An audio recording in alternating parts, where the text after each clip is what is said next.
The security lights were so bright they made the rain look like silver needles. Tunde's breath came out in quick white puffs as he crouched behind a tall flower pot outside the fancy building. His shirt was thin and wet, clinging to his small body like paper. His bare feet were numb from standing in cold puddles. Right in front of him sat the car. Not just any car. A shiny black car so smooth it looked like it had been polished with glass.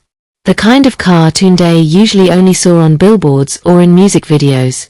Its headlights were off, but the body still seemed to glow under the lights. Tunde's stomach growled loudly, like it was angry at him. He looked around. 2 guards stood far away under a roof, laughing at something on a phone. They didn't look his way. Nobody did. Nobody ever looked his way. Tunde swallowed and reached into his pocket. His fingers closed around a small metal pin he had found near a mechanic shop days ago. It was sharp and cold. His heart thumped. He didn't even know why he was doing it. Maybe because he was tired of being invisible. Maybe because the rain was beating him down and the smell of food from the building made him feel like crying. Or maybe, just maybe, because for one tiny second, he wanted to feel like he had power over something shiny, something rich, something that never had to sleep under a broken shop canopy like he did. He crawled closer, keeping low. The car's wheel was right there, big, clean, expensive. He pressed the pin to the tire valve. One quiet hiss. Tunde froze, eyes wide. The sound was soft, but to him it felt loud enough to wake the whole city. He pressed again. Hiss. Air began to leak out, fast and steady. Tunde's hands started shaking. His chest burned like fire, not from the cold, but from fear. Then he heard a voice behind him. Stop. Tunde's blood turned to ice. He whipped his head around and saw a tall man standing under the building's entrance roof. The man wore a dark coat and held a black umbrella like he owned the rain itself. 2 other men stood behind him, strong men, serious faces, like they were trained to break bad news in one sentence. The tall man's eyes locked onto Tunde's. They didn't look confused. They looked calm. And somehow that was worse. Tunde tried to stand, but his foot slipped in the water. He stumbled forward, almost falling. Don't move, one of the men behind the tall man said. Tunde's mind screamed run. So he did. He sprinted into the rain, slipping and sliding, his legs pumping like they belonged to someone else. He heard footsteps behind him, fast and heavy. He darted past parked cars, jumped over a low gutter, and almost crashed into a street food umbrella. Hey! Watch it! The woman shouted, but Tunde didn't stop. He turned into a narrow alley between buildings where the lights barely reached. The smell of damp trash filled his nose. His lungs felt like they were tearing, but he kept running. Then, his foot caught on something. He fell hard. The pin flew out of his hand and disappeared into the darkness. Tunde groaned, trying to get up, but strong hands grabbed the back of his shirt and lifted him like he weighed nothing.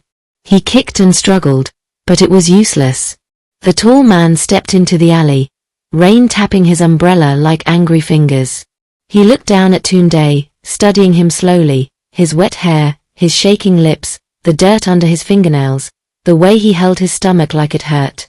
Tunde expected shouting. He expected a slap.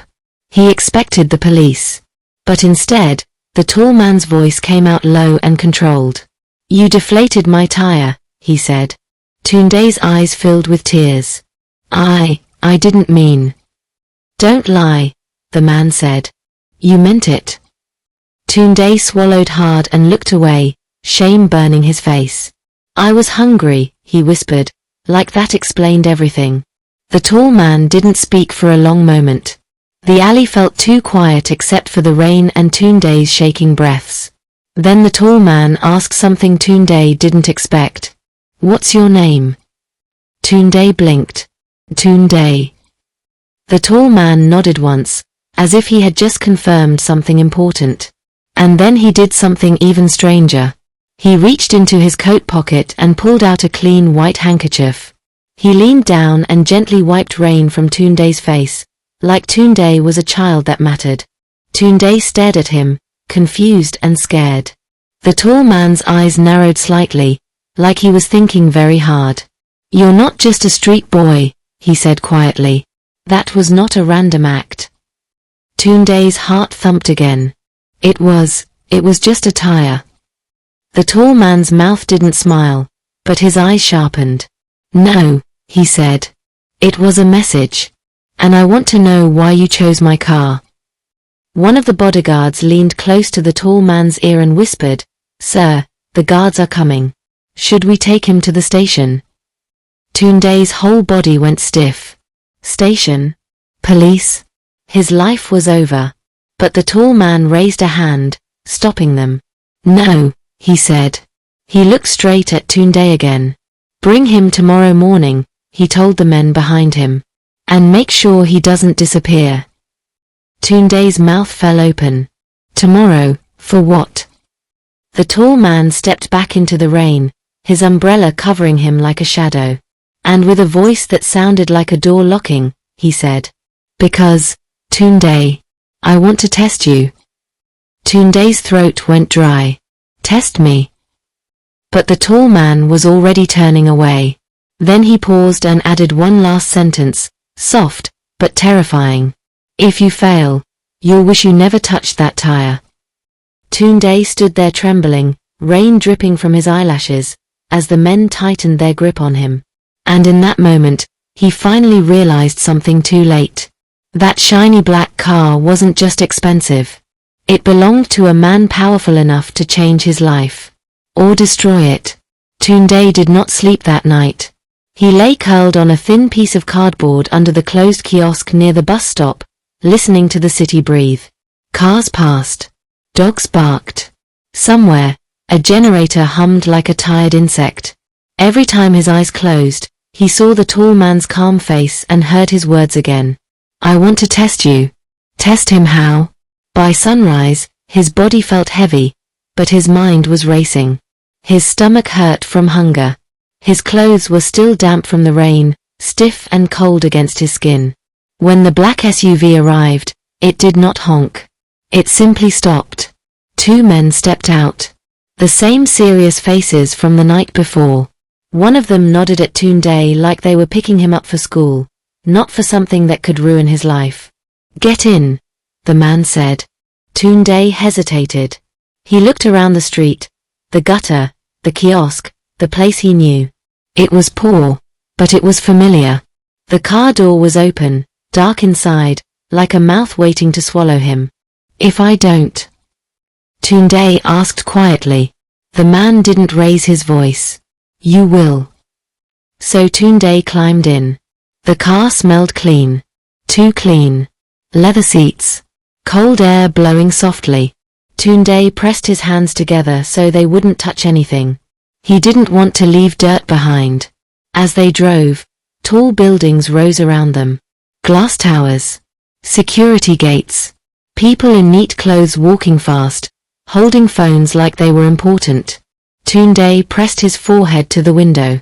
"This is not my world," he thought. The car finally stopped in front of a huge gate. It slid open slowly, like it was thinking about whether to allow him inside. Beyond it stood a large house with white walls and tall windows. Everything looked quiet. Controlled. Perfect. They led Tunde inside and into a wide room with shiny floors. At the far end, the tall man from the night before sat at a table, reading a newspaper. He looked relaxed, like he had all the time in the world. "Good morning, Tunde," the man said without looking up. Tunde swallowed. "Good morning, sir." The man folded the newspaper and finally raised his eyes. In daylight, he looked even sharper. Clean beard. Calm face. Not angry. Not smiling either. "Do you know who I am?" the man asked. Tunde shook his head. "No, sir." "My name is Mr. Adeyemi," the man said.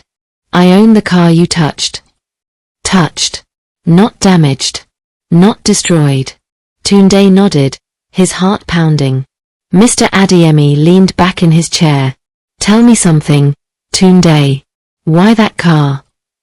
Tunde hesitated. He could lie. He could say it was a mistake. But something in the man's eyes told him lies would not survive here. It was shiny, Tunde said softly. And I was angry. And hungry. Mr. Adeyemi didn't interrupt. I see cars like that every day, Tunde continued, words spilling out now. They pass me like I'm air. But that one was standing still. It felt like it was listening. The room went quiet. One of the men shifted his weight, uncomfortable. Mr. Adeyemi leaned forward slowly. So you wanted to be noticed? Tunde nodded, ashamed. Yes, sir. Mr. Adeyemi studied him for a long moment.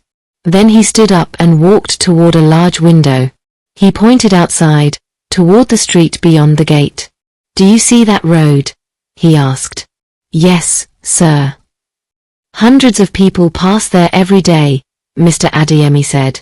Most see nothing but traffic. But you saw opportunity. Tunde frowned. Opportunity. Mr. Adeyemi turned back to him.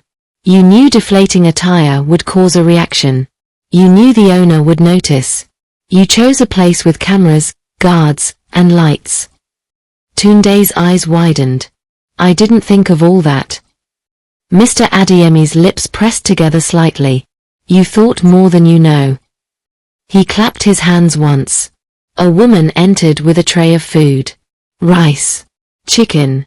Warm bread. The smell hit Tunde like a wave. His knees felt weak. Eat, Mr. Adeyemi said. Tunde hesitated. Sir. Eat, Mr. Adeyemi repeated. Tunde sat and ate slowly at first, then faster, tears stinging his eyes as warmth spread through his body. No one rushed him. No one mocked him. When he finished, Mr. Adeyemi slid a small notebook across the table. This is your test, he said. Tunde stared at it. What do I do? Mr. Adeyemi's voice dropped.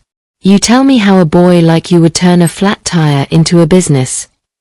Tunde's breath caught. A business? He looked up, confused and scared. And if I can't? Tunde asked. Mr. Adeyemi met his eyes. Then this ends today. Tunde stared at the notebook like it might bite him. His fingers hovered above the clean white page.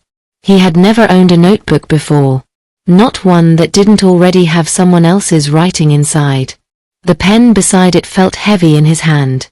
Mr. Adeyemi sat across from him, silent, watching. Take your time, the billionaire said calmly. Rushing ruins good thinking. Tunde nodded, but his chest felt tight. A business, he thought again. From a flat tire? His mind went blank. Then full. He thought about the rain. The streets. The cars that broke down every day. He thought about drivers shouting, stranded, angry, scared of being late. He thought about mechanics far away, and how long it took help to come. And suddenly, the notebook didn't look so scary anymore. Tunde lowered the pen. What if, he began, then stopped. Mr. Adeyemi raised an eyebrow. Go on. What if, Tunde said slowly, choosing his words carefully, there were boys like me, but trained, who stayed near busy roads. With pumps. And tools. Not to damage cars. To help them. The room stayed quiet. Tunde swallowed and continued, gaining courage. When a tire goes flat, they help right away. Cheap. Fast. No waiting. Drivers save time. The boys earn money. Everyone wins. One of the men near the door scoffed quietly. That already exists. Tunde flinched. But Mr. Adeyemi raised a hand, stopping him. Let him finish. Tunde looked down at the notebook and began to draw simple pictures. A road. A car. A boy with a small pump. We could wear bright vests, Tunde said. So drivers trust us. We could have ID cards. A phone number to call. Mr. Adeyemi leaned forward slightly. And how would you stop boys from doing what you did? He asked. From causing the problem first. Tunde looked up, eyes steady. Rules. If someone damages a car on purpose, they are out. No second chance. The billionaire's eyes sharpened. And who enforces that? He asked. Tunde hesitated, then said softly, someone who once made that mistake. Someone who knows how wrong it feels. The room felt different now. He could sense it. Mr. Adeyemi stood and began pacing slowly. So you would turn street boys into roadside helpers? Yes, sir.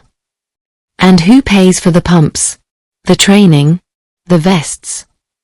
Tunde's hands trembled. At first, maybe sponsors. Or a company. Later, the helpers pay a small amount from what they earn. Mr. Adeyemi stopped pacing. He looked at Tunde for a long time. You're describing a system, he said. Tunde nodded. Yes, sir. A brand, Mr. Adeyemi added. Tunde's eyes widened. He hadn't thought of that word, but it fit. Yes, he whispered. A brand. Silence stretched. Finally, Mr. Adeyemi turned toward the men in the room. Leave us. They hesitated. Now, he said. The room emptied, leaving just the billionaire and the boy. Mr. Adeyemi walked back to the table and sat down. He tapped the notebook once. You know why this is dangerous, Tunde? He asked. Tunde shook his head. Because ideas like this don't stay small, Mr. Adeyemi said. They grow. They attract attention. Good and bad. Tunde's stomach tightened. You touched my car, Mr. Adeyemi continued. That was a small act. But what you're talking about now, that could change how people see boys like you. Tunde felt his throat burn. Is that bad? Mr. Adeyemi leaned closer. It depends on what you do next. He stood and walked to a door Tunde hadn't noticed before. He opened it. Inside was a small room. Simple. Clean. A bed. A desk. New clothes folded neatly. You'll stay here tonight, Mr. Adeyemi said. Tomorrow, the real test begins. Tunde's heart jumped. What test? Mr. Adeyemi looked back at him, his face unreadable. Tomorrow, he said, you will leave this house. Tunde blinked. Leave. Yes, Mr. Adeyemi replied. And if you come back the same boy who ran into the rain last night. He paused. This ends. The door closed softly behind him. Tunde stood alone, staring at the room, his heart racing. Because now he understood something terrifying. This was no longer about Tyre. It was about who he really was. The gate closed behind Tunde with a slow, heavy sound. For a moment, he just stood there. The street outside Mr. Adeyemi's house looked normal. Cars passed. People walked by. A woman shouted prices for fruit. Life moved on, like nothing important was happening. But inside Tunde's chest, everything was shaking. He wore clean clothes now. Simple ones, but new. His stomach was full for the first time in a long while. And yet, fear followed him like a shadow. If you come back the same boy, this ends. Those words echoed in his head. Tunde started walking. At first, he didn't know where he was going. He just followed the road downhill until the tall houses became smaller and the streets grew louder. Soon, he reached a busy junction where cars slowed, horns blew, and drivers argued through open windows. A memory hit him. This was the kind of place where tires went flat. Tunde stopped and watched. A taxi pulled over with a hiss and a sharp squeal. The driver jumped out, angry, kicking the tire with his foot. Ah! Not today, the man shouted. People stared, then moved on. Tunde's heart beat faster. This is it, he thought. He stepped forward, then stopped.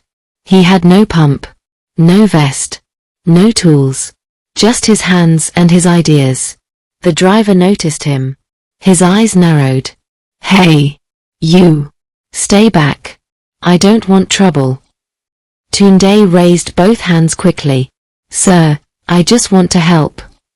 The driver laughed, short and sharp. Help? With what? Tunde swallowed. I know where to find air. There's a vulcanizer 2 streets away. I can run and bring help. The driver studied him. He looked tired. Late. Angry. How much? The man asked. Tunde thought fast. Pay them for the work. Pay me anything you like after. The driver hesitated, then waved his hand. Go. But if you run away. I won't, Tunde said, already turning. He ran. His legs burned as he sprinted down the road, past shops, past puddles, past people who barely noticed him.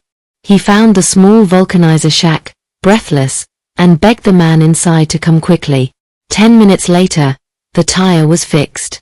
The driver stared at Tunde, then reached into his pocket and handed him some money. Not much, but to Tunde, it felt heavy.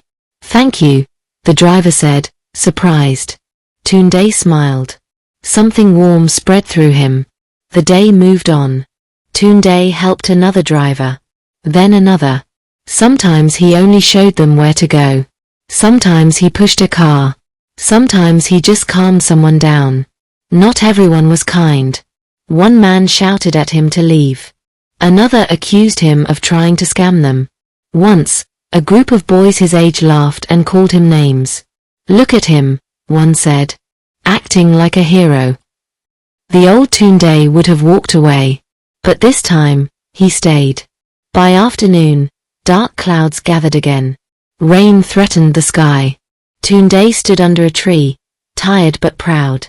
He counted the small notes in his hand. Honest money. Then he saw something that made his chest tighten. Across the road, near a parked SUV, a boy crouched low. The boy held something small and sharp.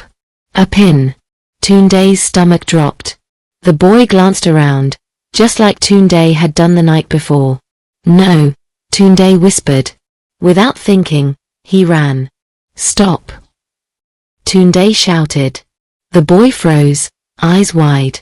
Don't do it, Tunde said, breathless. I did that once. It's not worth it. The boy frowned. Who are you? Someone who almost ruined his life, Tunde replied. The boy hesitated. His hand shook.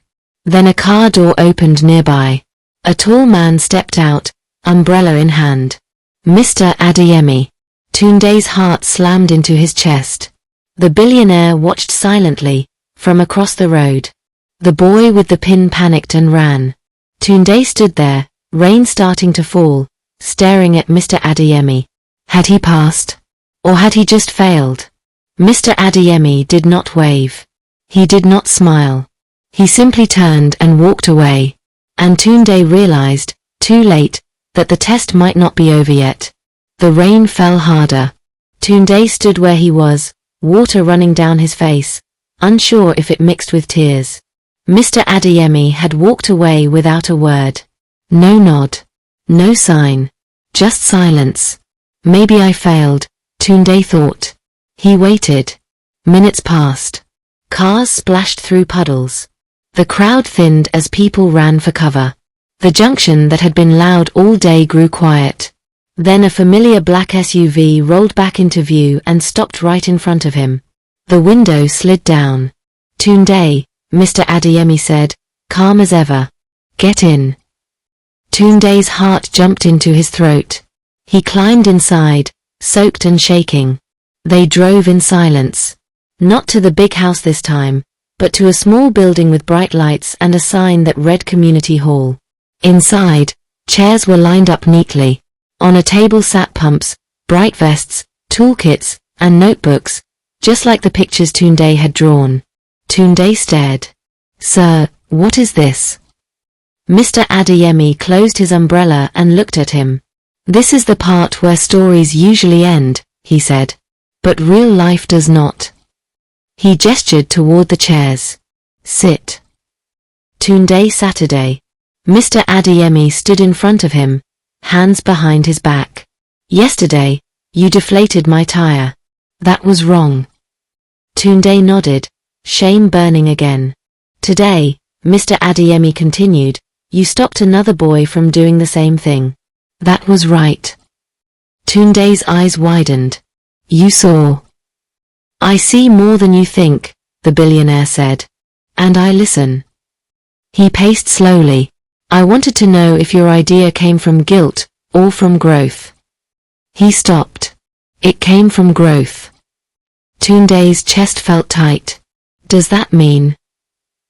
It means, Mr. Adeyemi said, you passed the test. Tunde gasped softly. But passing does not mean winning, Mr. Adeyemi added. Winning comes with responsibility. The doors opened. People walked in. Drivers Tunde had helped that day. The taxi driver. A woman whose car he had pushed. Even the vulcanizer. They nodded at Tunde. Mr. Adeyemi spoke to the room. This boy helped you without tools, without pay, and without fear. Today, I will help him help others. He turned back to Tunde and held out a vest, bright, clean, with simple words printed on it. Road Help Crew. This is not charity, Mr. Adeyemi said. This is work. You will train others. You will follow rules. You will earn trust. Tunde took the vest with trembling hands. And if I fail? He asked. Mr. Adeyemi met his eyes. Then you stand up and try again. Like everyone else. The room filled with quiet claps. Later, as the rain slowed, Mr. Adeyemi walked Tunde outside. The air smelled fresh. Clean. Sir, Tunde said softly, why didn't you punish me? Mr. Adeyemi smiled. Just a little. Because punishment fixes the past. Opportunity builds the future. He opened the SUV door. Go home, he said. Tunde hesitated. Home. For tonight, Mr. Adeyemi replied. Tomorrow, work begins. As the car drove away, Tunde looked at the vest in his hands. He thought of the pin, the tire, the rain, the choice. A small, silly act had opened a door he never knew existed. And for the first time, Tunde smiled, not because he had escaped trouble, but because he had found a path. Thank you for listening. What is your view about this story? Let us know in the comment section. Kindly like, comment and subscribe to our channel.